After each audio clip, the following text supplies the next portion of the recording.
আসসালামু আলাইকুম। Outsourcing tutorial চ্যানেলের পক্ষ থেকে আমি ওয়েব ডেভেলপার আব্দুল হান্নান। জাভাস্ক্রিপ্টের বেসিক টু অ্যাডভান্স কোর্সের পার্ট 10 এ আপনাকে স্বাগতম। আজকের আলোচনার বিষয় হলো ফর লুপ। আমরা গত পার্ট 9 এ হোয়াইল লুপ নিয়ে আলোচনা করেছি। আজকে আলোচনা হবে ফর লুপ নিয়ে। যারা এই ভিডিওতে নতুন, আমি সাজেস্ট করব প্রিভিয়াস ভিডিওগুলো দেখে আসতে, এবং যদি চ্যানেলটা সাবস্ক্রাইব করে না থাকেন তাহলে অনুগ্রহ করে চ্যানেলটা সাবস্ক্রাইব করে পাশে থাকা নোটিফিকেশন বেল আইকনটাও অন করে দিবেন। So get started.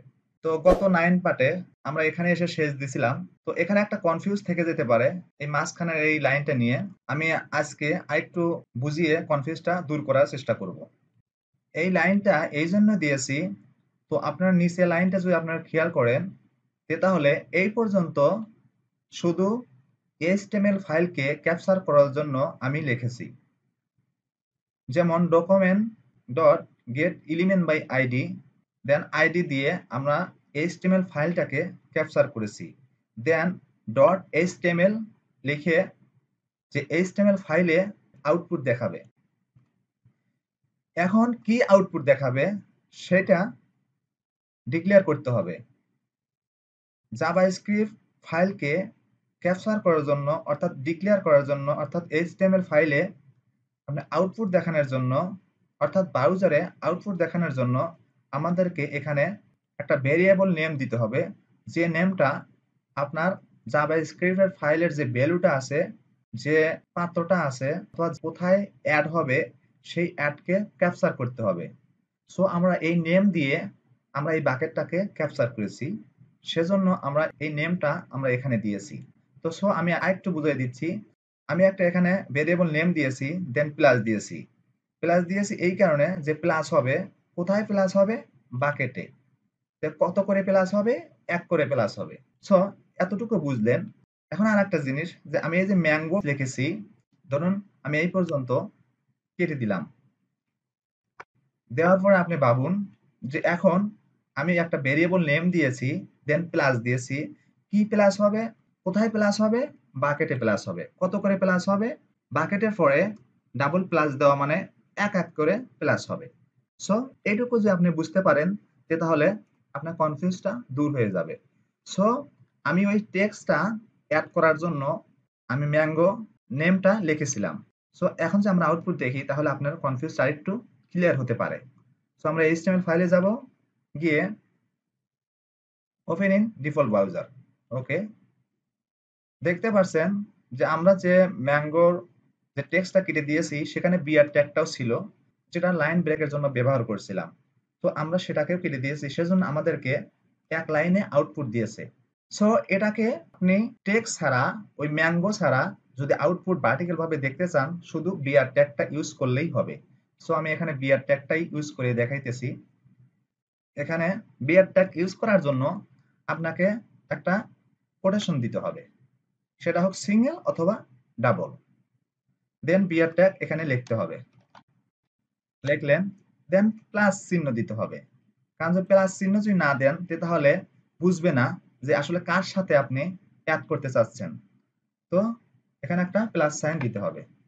Plus sign দেওয়ার পরে আপনি এখন যে আউটপুট দেখেন, তো আমরা এখানে রিফ্রেশ করছি, দেখতে পাচ্ছেন ভার্টিক্যাল ভাবে আমাদেরকে আউটপুটটা দিয়ে দিয়েছে। তো এখন যদি কোনো টেক্সট অ্যাড করতে চান, যে দিস ইজ এ ম্যাঙ্গো, অথবা যে কোনো টেক্সট আপনি অ্যাড করতে পারেন। টেক্সট অ্যাড করার জন্য আপনাদেরকে এই কোটেশনের মধ্যে অ্যাড করতে পারেন, দেন এখানে প্লাস চিহ্ন দিয়েও কোটেশনের মধ্যে অ্যাড করতে পারেন, সেটা আপনাদের ব্যাপার। তো আশা করি এখন আপনারা হয়তোবা বুঝতে পারছেন। তো আরেকবার রিপিট করছি, এখানে ছিল কনসোল লগ। আউটপুট দেখানোর উদ্দেশ্যে আমরা কিন্তু কনসোল লগটা দিয়েছিলাম। সো যেহেতু এখন কনসোল লগটা নেই, সেহেতু আমাদেরকে আউটপুট দেখানোর জন্য একটা ভেরিয়েবল ডিক্লেয়ার করতে হবে। দেন ভেরিয়েবল যে ডিক্লেয়ার করলাম, প্লাস করতে হবে। কোথায় প্লাস করতে হবে এবং কি প্লাস করবেন? যে বাকেটের ভ্যালু।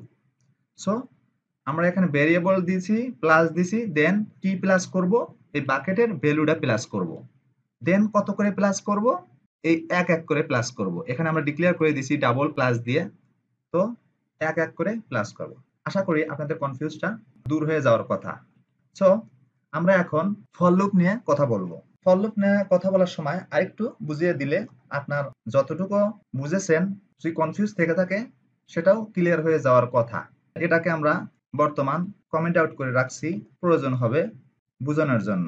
সো আমি এটাকে কমেন্ট আউট করছি, দেন এখানে আমি নতুন করে লিখব। তো ফর লুপ লেখার সময় হোয়াইল লুপের মতোই সিস্টেম, বাট হালকা কিছু ডিফারেন্স। ফর লুপ লেখার জন্য আপনাকে ফর দিয়েই ডিক্লেয়ার করতে হবে। আমরা হোয়াইল লুপের সময় যেমন হোয়াইল দিয়ে ডিক্লেয়ার করছি, সো ফর লুপ লেখার সময়ও আপনাকে ফর দিয়েই ডিক্লেয়ার করতে হবে।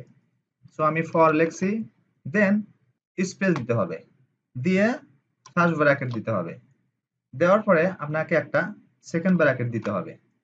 এরপরে একটা ভেরিয়েবল লিখে নেই, তারপরে বোঝানো আরো সহজ হবে। সো আমি উপরে একটা ভেরিয়েবল লিখে দিচ্ছি, ভেরিয়েবল বার, ভেরিয়েবলের নেম দিচ্ছি আই। এটাই হলো স্ট্যান্ডার্ড, আপনারা নেমটা চেঞ্জ করে দিতে পারেন, যেমন আমি হোয়াইল লুপে দেখাইছিলাম বাকেট দিয়ে। So I equal to 0। আপনারা জানেন যে ভেরিয়েবল লিখতে গেলে 5টা আইটেম লিখতে হয়। সো ভেরিয়েবল ডিক্লেয়ার করতে হবে যে কোনো, সেটা বার দিয়ে করেন আর অ্যাডভান্স যে দুটো আছে সেটা দিয়ে ডিক্লেয়ার করেন। Then variable name equal sign value, তারপরে সেমিকোলন। ওকে, এখন এই ফর লুপ লিখতে গেলে আপনাকে মাস্ট বি 3টা জিনিস আপনাকে মনে রাখতে হবে। 3টা জিনিস হলো, ফার্স্ট একটা ভেরিয়েবল ডিক্লেয়ার করতে হবে। সো ভেরিয়েবলের জন্য বার দিয়ে ডিক্লেয়ার করছি, দেন আই ইকুয়াল 0। এটা হলো ভেরিয়েবল ডিক্লেয়ার করা হয়ে গেল, এটা হলো 1 নাম্বার। দ্বিতীয় নাম্বার হলো আপনার কন্ডিশন সেট করতে হবে, যেমন আমি হোয়াইল লুপে দেখিয়েছিলাম, সেটা আমি কিছুক্ষণ পরেই বলতেছি। তো কন্ডিশন ডিক্লেয়ার করার জন্য আই লেস দেন ধরেন 10 দিলাম, একটা সেমিকোলন দিতে হবে। এখন কন্ডিশন আমাদের সেট করা হয়ে গেল। এই কন্ডিশন হলো, আমি কন্ডিশনটা সেট করে দিয়েছি যে আই এর মান যদি 10 এর চেয়ে কম হয় তাহলে আমাকে আউটপুট দেখাও। সো আই এর মান যেহেতু আমরা 0 দিয়েছি, সেহেতু আই এর মান 10 এর চেয়ে ছোট। দেন এখন হলো দুটা আরেকটা কাজ করতে হবে, সেটা হলো এই যে আই এর মানটা 0 বর্তমান আছে, কিন্তু 0 থাকলে তো শুধু আউটপুট আপনাকে 0 0 0 0 দিবে। আপনি যদি ডিক্লেয়ার না করে দেন যে প্লাস হবে, সেটা কিন্তু ও বুঝবে না। আপনি যদি এইভাবে আউটপুট দেখতে চান তো দেখতে পারেন, আপনার কম্পিউটার হ্যাং হয়ে যেতে পারে, কারণ যে সে বুঝবে না যে কত করে অ্যাড করবে। আপনি বলেছেন, কন্ডিশন সেট করে দিয়েছেন যে 10 এর চেয়ে কম হবে, যদি 10 এর চেয়ে কম হয় তাহলে আপনি আউটপুট দিতে। প্রত্যেকবার যখন লুপ চলবে কত করে অ্যাড হবে সেটা বলে দেওয়ার না কারণে আপনি যদি আউটপুট দেখতে যান তাহলে আপনার কম্পিউটার হ্যাংও হয়ে যেতে পারে। সো আমরা কত করে অ্যাড হবে তার জন্য, যে আই এর মান 0 আছে, কিন্তু প্রত্যেকবার যখন লুপ চলবে তখন 1 করে অ্যাড হবে, আই প্লাস প্লাস। ওকে, এখন যদি আমরা টার্মিনালে আউটপুট দেখতে যাই, সো আমাদেরকে কনসোল লগ লিখতে হবে। সো আমি এখানে কনসোল লগটা দিচ্ছি, দেন এখানে ভেরিয়েবল নেমটা লিখতে হবে। ভেরিয়েবল নেমটা দিয়েছি আমরা আই, সো এখানে আই দিতে হবে, দেন সেমিকোলন। এখন আরেকটা জিনিস বলে নেই, আমরা যখন হোয়াইল লুপটা লিখেছিলাম তখন কিন্তু আমরা এই যে এইভাবে লিখেছিলাম। ধরুন আমি এটাকে কেটে দিচ্ছি, তাহলে বুঝাইতে আরেকটু সহজ হবে। এই লাইনটাও কেটে দিচ্ছি, আমি এটাকে ওপেন করছি। এখানে ধরেন আমি চেঞ্জ করে দিচ্ছি, যেহেতু বাকেট দিয়েছিলাম আই দিচ্ছি, এটাকেও আই করে দিচ্ছি, তাহলে দুটাকে বোঝানো আরেকটু সহজ হবে। সো এখানে আমরা কনসোল লগ দিয়েছিলাম, তো কনসোল লগটা আবার দিচ্ছি দেখানোর জন্য, বোঝানোর জন্য, যাতে কনফিউজ না হন। Console log I, then semicolon, বাকেটটা চেঞ্জ করে আই দিব। তো আমরা দিয়েছিলাম বাকেট, এখন দিয়েছি আই। সো আমি বোঝানোর জন্য আমি সেম করলাম।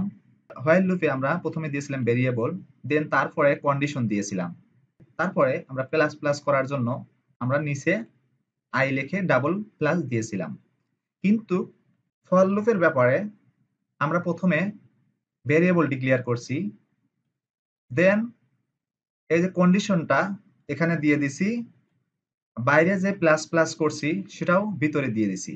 ফর লুপের সিস্টেম হলো আপনার সবকিছু ভিতরে থাকবে, পার্ট পার্ট থাকবে না, এক পার্টের মধ্যে সব থাকবে। কিন্তু হোয়াইল লুপে আমরা পার্ট টু পার্ট লিখেছিলাম। সো এতটুকুই ডিফারেন্স। আরো ডিফারেন্স আছে, কিন্তু আমরা যে হোয়াইল লুপটা লিখেছিলাম সেই ডিফারেন্স বোঝানোর জন্য এই জিনিসটা আপনাদেরকে দেখাই দিলাম। সো আমরা এটাকে কমেন্ট আউট করে দিচ্ছি। এখন যদি আমরা আউটপুট দেখি, তাহলে আমাদের হোয়াইল লুপের যে পার্ট টু পার্ট লিখেছিলাম, আমাদের এই এক লাইনের মধ্যে লিখেছি সেটা সেম রেজাল্ট দিবে। সো আউটপুট দেখার জন্য আমরা টার্মিনাল ওপেন করব, একটু জুমটা কমায় নিচ্ছি। ওকে, আমরা টার্মিনালে যাব, দেন নিউ টার্মিনাল। এখন যেহেতু ফার্স্ট অবস্থায় আমরা আউটপুট দেখব, সেহেতু আমাদেরকে নোট লিখতে হবে, দেন স্পেস দিয়ে ফাইল নেমটা লিখতে হবে। তো আমরা দিয়েছি ফাইল নেম hello.js, দেন ইন্টারফেস। আমি এটাকে একটু বড় করে নিচ্ছি। সো আপনারা দেখতে পাচ্ছেন যে আমরা 0 i এর মান 0, তো সে 0 দিয়েছে। দেন আমরা লেস দেন 10 দিয়েছি, 10 আমাদেরকে আউটপুট 10 পর্যন্ত আমাদেরকে আউটপুট দিয়েছে। 10 সহ আউটপুট দেখতে চান তাহলে শুধু এখানে একটা ইকুয়াল সাইন দিতে হবে। এখন যদি আমরা আউটপুট দেখি, সেম প্রসেসে কিবোর্ডের আপার অ্যারো প্রেস করে ইন্টারফেস করলাম, দেখতে পাচ্ছেন এখন 10 সহ আউটপুট দিয়েছে। সো এটাকে আমরা নিচে নামিয়ে দিচ্ছি। ওকে, এখন আপনি চাচ্ছেন কোনো একটা ক্লাসের মধ্যে যতগুলো স্টুডেন্ট আছে সব স্টুডেন্টের নেম একসাথে আউটপুট দেখতে চাচ্ছেন। তো তার জন্য আপনাদেরকে একটা অ্যারে ডিক্লেয়ার করতে হবে, অ্যারে লিখতে হবে। সো অ্যারে লেখার জন্য কিভাবে লিখতে হয় সেটা আমি আগেও বলেছি। সো তো এখানে একটা ভেরিয়েবল ডিক্লেয়ার করতে হবে, আমি বার দিয়ে ডিক্লেয়ার করছি। দেন অ্যারে নেম দিতে হবে, যেহেতু আমরা নেম বাই করতে যাচ্ছি সেহেতু অ্যারে নেমটা আমরা নেমই দিচ্ছি, name, then equal sign. So array কোনটা আমি আগেও বলে দিয়েছি, আমি এখনো বলছি থার্ড ব্র্যাকেট দিবেন, এটাই হলো অ্যারে। সো এর মধ্যে আপনি নাম্বারও লিখতে পারেন এবং নামও লিখতে পারেন। যেহেতু স্টুডেন্টের নেম আমরা দেখতে চাচ্ছি, তো তাহলে আমি কয়েকটা নেমই লিখব। নেম লেখার জন্য আপনাকে কোটেশন দিতে হবে। সো আমি কোটেশনের মধ্যে নেমগুলো লিখব। ধরেন প্রথমে আছে জামাল, দেন কমা দিতে হবে, দেন স্পেস, আবার কোটেশন দিতে হবে, দেন তার মধ্যে আরেকটা নেম দিতে হবে, ধরেন কামাল দিচ্ছি, দেন কমা, দেন স্পেস দেওয়ার পরে আপনাকে আবার কোটেশন দিতে হবে। দিয়ে এভাবে যে কয়েকজনের নাম লিখবেন কোটেশন দিয়ে, তারপরে কমা দিয়ে আপনার স্পেস দিতে হবে, তারপরে আপনার নামগুলো লিখতে হবে। সো আমি সেভাবেই ফলো করছি, সালাম, কমা, স্পেস, আবুল। সো আমি এক্সাম্পল হিসেবে আমি 4টাই লিখলাম, তো আপনারা আরো নাম দিয়ে ট্রাই করতে পারেন। এখন যে আমরা আউটপুট দেখতে যাই তা কিন্তু হবে না, এখন আমাদেরকে এখানে কিছু চেঞ্জ করতে হবে। আমরা এটা কেটেও দিতে পারি, এই লাইনটা প্রয়োজন এখন নাই, তারপর রাখতেও পারেন, কোনো সমস্যা নেই। আপনার এখানে i এর মান হলো 0, তো এখানে রাখতেও পারেন, নো প্রবলেম। আচ্ছা, কেটে দিচ্ছি। এই কন্ডিশনের মধ্যে variable i equal to 0, okay, then i less than 10 দিয়েছি এখানে সংখ্যা দেখানোর জন্য। এখন যেহেতু আমরা নাম দিয়েছি সেহেতু এখানে ইকুয়াল সাইন সহ কেটে দিয়ে অ্যারে নেম দিয়েছে কি, নেম, নেম লিখতে হবে। দেন সবগুলো যেহেতু অ্যারের মধ্যে অথবা স্কুলের মধ্যে ক্লাসের মধ্যে যতগুলো স্টুডেন্ট আছে সব স্টুডেন্টের নেম আপনি আউটপুট দেখতে চাচ্ছেন, সেজন্য আপনাকে এখানে অ্যারে নেমটা দিয়ে, অ্যারে নেম আপনি যেটা দেন সেটা স্টুডেন্ট দেন অথবা নেম দেন, সেটা প্রবলেম না। সেই অ্যারে নেমটা দেওয়ার পরে আপনাকে ডট দিতে হবে। আমাকে দেখতে পাচ্ছেন এখানে সাজেস্ট করছে যে এটা আপনাকে ইউজ করতে হবে। সো এখানে ডট দিতে হবে, ডট দিয়ে আপনাকে লেন্থ লিখতে হবে, দেন i প্লাস প্লাস এটা দিতে হবে, যে 1/1 আসবে না, সবগুলোকে একসাথে করে আমি দেখতে চাই, সেজন্য আপনাকে i প্লাস প্লাস ইউজ করতে হবে। কারণ এর আগেও আমি বলেছি যদি i প্লাস প্লাস না দেন তাহলে ও বুঝবে না যে আপনি একজনকে দেখতে চাচ্ছেন নাকি 5 জনকে দেখতে চাচ্ছেন। সো এই i প্লাস প্লাস অর্থই হলো এই অ্যারের মধ্যে যতগুলো এলিমেন্ট আছে সব এলিমেন্টগুলো একটার পর একটা অ্যাড করে আমি দেখতে চাই। সো তারপরে আপনাকে এর মধ্যে আরেকটা ভেরিয়েবল লিখতে হবে বার, এবং ভেরিয়েবল নেম আপনি যে কোনো একটা দিতে পারেন, বাট আমি এলিমেন্ট দিচ্ছি যেহেতু এই অ্যারের মধ্যে যে এলিমেন্ট গুলো দেখতে চাচ্ছি, তো আমি এখানে এলিমেন্ট নামটাই দিচ্ছি। অ্যান্ড ইকুয়াল সাইন দিয়ে অ্যারে যে নেমটা দিয়েছেন সেই নেমটা এখানে লিখতে হবে। লেখার পরে শুরু হবে কোথা থেকে, কত নাম্বার পজিশন থেকে শুরু হবে আপনাকে এখানে ডিক্লেয়ার করতে হবে। আপনি যদি দেন যে 10 থেকে শুরু হবে, তাহলে সে 10 নাম্বার থেকেই শুরু করবে। যেহেতু আমরা i এর মান দিয়েছি 0 পজিশন থেকে শুরু হবে, অর্থাৎ এলিমেন্ট শুরু হয় 0 পজিশন থেকে। সো আমি এখানে আইটা দিয়ে দিচ্ছি, মানে 0 থেকে শুরু করে যতগুলো ছাত্র আছে ততগুলোকে আমি দেখতে চাচ্ছি, সেজন্য আমি এখানে আইটা দিয়ে দিব।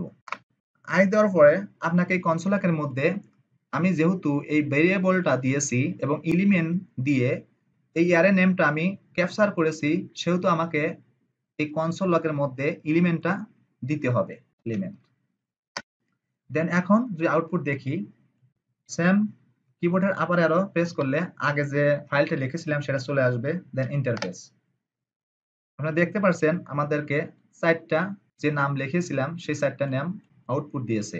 এর আগে আমি যে অ্যারে নিয়ে কথা বলছি, যদি দেখতে চাইছি তখন কিন্তু থার্ড ব্র্যাকেট সহ কমা সহ আউটপুট দিয়েছে, কিন্তু এখন কোনো থার্ড ব্র্যাকেট দেয় নাই, কোনো কমা দেয়নি, কোনো কোটেশন দেয়নি, আমাদেরকে পরিষ্কার করে আমাদেরকে আউটপুট দিয়েছে যে আপনার ক্লাসে এতগুলো স্টুডেন্ট আছে এবং নেম সহ আউটপুট দিয়েছে।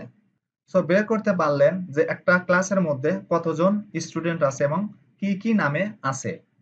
সো গাইস, এখন যে আমি ব্রাউজার আউটপুট দেখতে যাই, তাহলে সেম হোয়াইল লুপের মতোই আউটপুট দেখা যাবে, কিন্তু এখন আপাতত ব্রাউজার আউটপুট না দেখাটাই সবচেয়ে বেটার। এখন যদি ব্রাউজার আউটপুট দেখতে যাই, তাহলে ব্রাউজার আউটপুট দেখানোর জন্য অনেক কিছুই শেখানো হয়নি। সো চিন্তার কোনো কারণ নাই, টেনশনের কোনো কারণ নাই। নো টেনশনে আপনি ভিডিওগুলো দেখতে থাকেন এবং নির্দিষ্ট সময় হলেই আমি আপনাদেরকে ওয়েবসাইট বানিয়ে ওয়েবসাইট ফাংশনাইজ করে দেখাবো প্র্যাকটিক্যালি। সো শেখার জন্য বিগিনারদের জন্য বেস্ট ওয়ে হচ্ছে আপনার কনসোল লক করে প্র্যাকটিস করা। সো আজকের ভিডিওটা আর বড় করছি না, সবার সুস্বাস্থ্য কামনা করে নেক্সট পার্ট দেখার আমন্ত্রণ জানিয়ে আজকের পার্টটা এখানে রাখছি। আল্লাহ হাফেজ।